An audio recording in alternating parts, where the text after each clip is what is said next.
L-ammont ta' anzjani li għandhom 85 sena jew aktar li ddaħlu l-Isptar Mater Dei għall-kura minħabba l-COVID-19 naqas bi 80% fl-aħħar ġimgħat. Dan skont riżultati preliminari pubblikati fi studju mħejji mill-Isptar Mater Dei. F'artiklu pubblikat fis-Sunday Times of Malta intqal li fl-aħħar ġimgħat ta' Jannar kienu biss 6 pazjenti ta' 85 sena jew aktar li ddaħlu l-Isptar kawża tal-Coronavirus, filwaqt li fl-ewwel ġimgħa tas-sena kienu daħlu 28. F'kummenti li ta' d-Deputat Prim Ministru Ministru għas-Saħħa Chris Fearne saħaq li dawn ir-riżultati huma inkoraġġanti għaliex ix-xjenza ma tfallix. Dan in-nuqqas konsiderevoli fin-numru ta' anzjani l-Isptar seħħ fl-istess żmien li dan il-grupp ta' nies fis-soċjetà bdew jitlaqmu kontra l-COVID-19.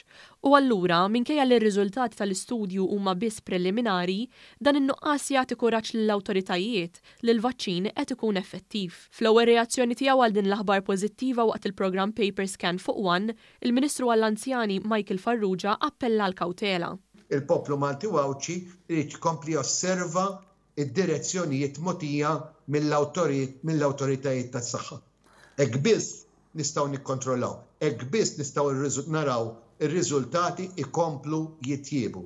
Hekk biss flimkien mat-tilqim illi nerġa' nirrepeti qegħdin l-ewwel fir-rollout fost il-pajjiżi tal-Unjoni Ewropea. Nistgħu nerġgħu anke f'dan is-settur inkunu suċċess.